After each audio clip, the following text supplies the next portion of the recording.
नमस्कार मेरे प्यारे दर्शकों, स्वागत है आप सभी का आपके अपने YouTube channel astrologer Deepa Sharma में। दर्शकों, हमने पिछले वीडियो में पार्ट बना रहे हैं, यानी कि एक पार्ट बना था छोटे छोटे उपाय करते हैं धन की बरसात, छोटे छोटे उपाय करते हैं बड़ा काम। ये आज की हमारी वीडियो है पार्ट 2। हमने बात की थी कि कैसे आप छोटे छोटी सी चीजें करके, छोटे छोटे से उपाय करके अपने घर में धन की बरसात कर सकते हैं। लक्ष्मी जी आप पर प्रसन्न हो सकती हैं और आपके घर में बरकत हो सकती है। तो क्या लेकिन वाकई आपको ऐसा लगता है कि छोटी छोटी सी चीजें या छोटे छोटे से उपाय करने से इतना बड़ा बदलाव आ सकता है कि आपके घर में धन की बरकत भी हो, आपके घर में खूब पैसा भी हो, लक्ष्मी जी का स्थिर वास भी हो? जी हाँ दर्शकों, बिल्कुल हो सकता है। आज हमारा विषय यही रहेगा कि कैसे आप छोटे छोटे से उपाय करके अपने घर में धन की बरकत कर सकते हैं, कैसे छोटी छोटी सी चीजें करके बड़े बड़े काम आपके हो सकते हैं। दर्शकों, बहुत सारी चीजें हैं जो हम इग्नोर करते हैं अपने जीवन में, अपनी रोजमर्रा की जिंदगी में। हम घर से सुबह निकलते हैं, शाम को घर में घुसते हैं, दिन भर काम करते हैं। कोई कुछ भी काम कर रहा है, कोई धूप में काम कर रहा है, कोई ठंड में बैठ के काम कर रहा है, किसी को वेदर सूट नहीं करता है, लेकिन फिर भी हर आदमी धन को कमाने की मारामारी में जुटा हुआ है। क्योंकि आज के समय में जीने के लिए धन सबसे बड़ी आवश्यकता है। अगर आपके पास पैसा है तो आप सभी सुख सुविधाओं का आनंद उठा सकते हैं, अच्छे से खा पी सकते हैं, अपना और अपने परिवार का पालन पोषण कर सकते हैं। लेकिन अगर धन नहीं है तो बहुत सारी समस्याओं का सामना करना पड़ता है। तो आज हम इसी धन के ऊपर बात करने जा रहे हैं कि क्यों सब कुछ करने के बावजूद भी, क्यों सब चीजें कमाने के बावजूद, क्यों इतनी मेहनत करने के बाद भी धन की बरकत नहीं होती, पैसे की बरकत नहीं होती, पैसा आपके पास नहीं रुकता या लक्ष्मी जी आप पर प्रसन्न नहीं होती। हर किसी के घर में छोटे मोटे काम होते हैं, इलेक्ट्रॉनिक आइटम है, आपके कोई लकड़ी का सामान है, आपने दरवाजे बनवाए, किचन बनवाई, लकड़ी की अलमारियां बनवाई, और जो पुरानी लकड़ी है उसे उठा के आपने छत पे रख दिया या किसी स्टोर रूम में रख दिया कि ठीक है बाद में देखेंगे इसका क्या करना है। या कोई इलेक्ट्रॉनिक आइटम खराब हो गया, टीवी, फ्रिज, कूलर, एसी, कुछ भी, और आपने उसे उठाकर रख दिया कि इसका बाद में देखेंगे, बेचना है या क्या करना है या ठीक कराना है। देखिए, हर रुकी हुई चीज के अंदर नेगेटिविटी हो जाती है, नकारात्मक ऊर्जा हो जाती है। यानी कि जो चीज रुक गई, चलती फिरती चीज में हमेशा पॉजिटिव एनर्जी होती है। जैसे कि लिक्विड की हम यहाँ बात करें, लिक्विड मतलब कैश, कैश मतलब पैसा, पैसे को हम लिक्विड भी कहते हैं अकाउंटिंग की भाषा में। तो जब हम लिक्विड उसको बोलते हैं तो यानी कि बहती हुई चीज, यानी प्रवाह होती हुई चीज। हर प्रवाह होती हुई चीज पैसा लेकर आती है और हर रुकी हुई चीज पैसा आने से रुकती है। आपने उस सारे सामान को अपने छत पर रख दिया या स्टोर रूम में रख दिया और बेचा भी नहीं। अब उस सामान में पड़े पड़े एक नेगेटिव एनर्जी बननी शुरू हो गई, नकारात्मक ऊर्जा बननी शुरू हो गई, और वो आपके धन को नुकसान पहुंचाना शुरू कर देती है और आपको पता भी नहीं चलता। जिस प्रकार से हर रुकी हुई चीज, जैसे कि एक व्यक्ति के अंदर, अगर एक इंसान के अंदर भी सांस निकल जाए और वो निर्जीव शरीर अगर रह जाता है, वो काम नहीं करता है, तो वो भी नकारात्मक ऊर्जा को उत्पन्न करने लगता है। सभी लोग कहते हैं कि अरे अरे बस जल्दी करो, जल्दी ले जाओ, जल्दी ले जाओ। क्यों? क्योंकि वो रुकी हुई सांसों के बाद सिर्फ एक निर्जीव शरीर है और वो नकारात्मक ऊर्जा उसमें से निकलने लगती है। इसी प्रकार से चाहे कोई मशीनरी हो या कुछ भी सामान हो जो पड़ा हुआ है, निर्जीव है, जिसे हाथ नहीं लगाया जा रहा या जिसे यूज नहीं किया जा रहा, जिसे यूटिलाइज नहीं किया जा रहा, वो सामान आपके लिए यानी कि नकारात्मक ऊर्जा का एक सोर्स बन जाता है। ऐसे में आपको क्या करना है? कोशिश कीजिए कि अपने घर में इस तरह का कोई भी सामान जमा करके ना रखें। यानी कि अगर कोई चीज़ खराब हो गई है, लकड़ी है या पुरानी लकड़ी है, गली हुई लकड़ी है, या फिर अगर इलेक्ट्रॉनिक आइटम है, कोई भी कबाड़ का सामान जो अननेसेसरी आपने अपने घर में रखा हुआ, जिसका कोई यूज नहीं होना लेकिन बेचेंगे या आलस के मारे वो पड़ा हुआ है, उसे आप अपने घर से निकाल दीजिए, उसे आप वहां से हटा के अपने घर में साफ सफाई कीजिए। देखिएगा जब वो सामान आपके घर से हट जाएगा तो आप ये खुद महसूस करेंगे कि आपके घर में एक पॉजिटिविटी और धन का आवागमन शुरू हो जाएगा, पैसे का आवागमन शुरू हो जाएगा, लक्ष्मी जी की विशेष कृपा आप पर होने लगे। ये तो थी पहली टिप, पहला उपाय। दूसरे उपाय की बात कर लेते हैं। जैसे कि आपने सभी ने देखा और हम हमेशा से देखते आए हैं कि घर में साफ सफाई हमेशा सुबह के समय होती है। किसी भी तरह की साफ सफाई हो, या आपके घर में हो, ऑफिस में हो, फैक्ट्री में हो, किसी भी कंपनी में हो, मंदिरों में हो, हर जगह पर सुबह सुबह साफ सफाई का चलन होता है। अब आप अगर ऐसा ना करके उसके विपरीत कार्य करते हैं, यानी मान लीजिए आप साफ सफाई करते हैं अपने घर में शाम को, तो वो तो आपके लिए बहुत ज़्यादा नुकसानदायक हो जाएगा।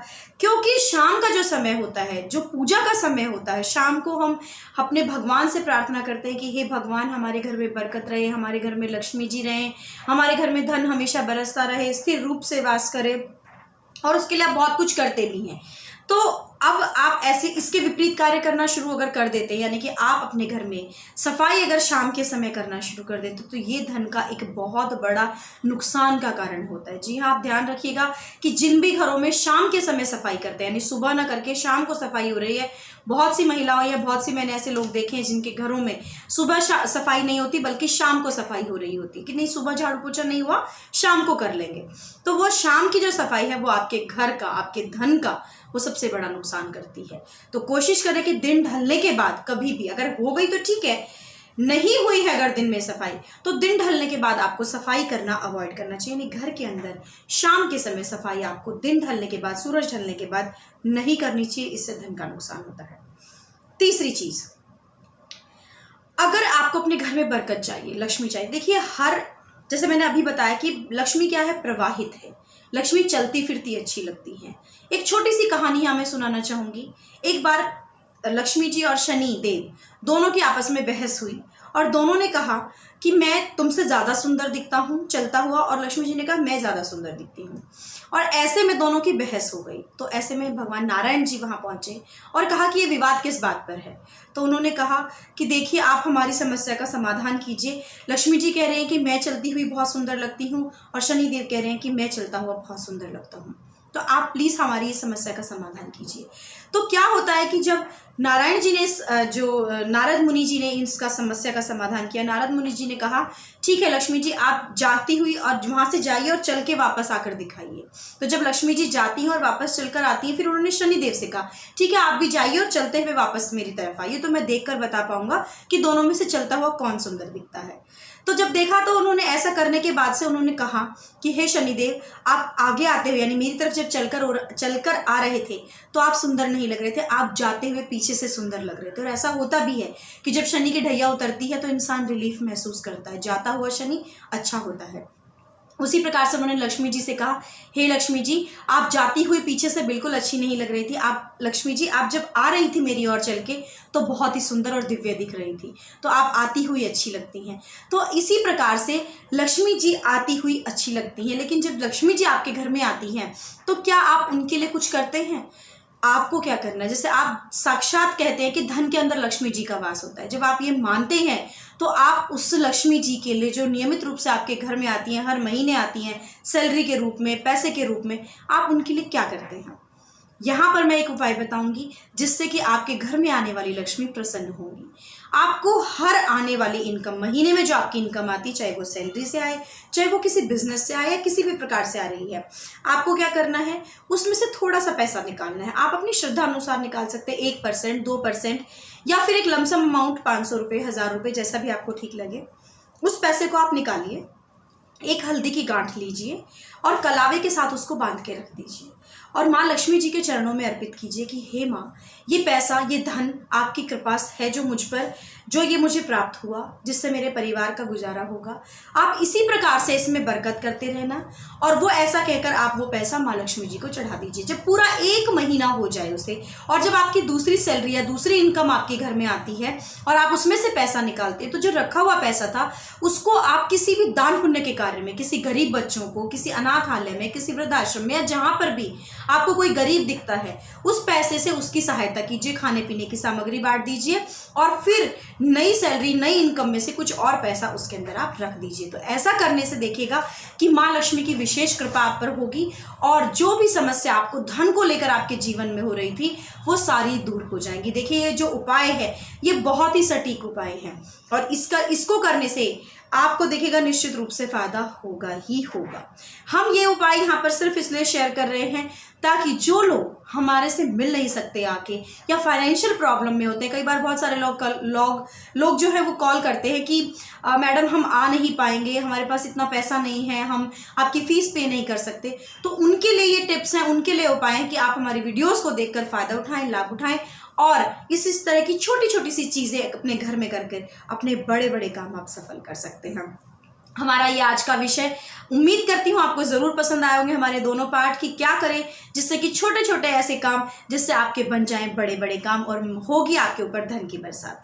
तो दर्शकों, इस तरह से हमने आज बात करी। आप हमेशा अपने घर में इन टिप्स को अपनाइए, आजमा कर देखिए, क्योंकि इनको करने से कोई नुकसान नहीं है, आपको लाभ ही लाभ होगा। और अगली वीडियो में फिर आपके सामने ऐसा ही कोई विषय लेकर आऊंगी, जल्दी ही लौटूंगी और फिर आपको कुछ और उपाय बताऊंगी कि क्या करने से क्या लाभ आप उठा सकते हैं अपने घर बैठकर सिर्फ वीडियो देखकर।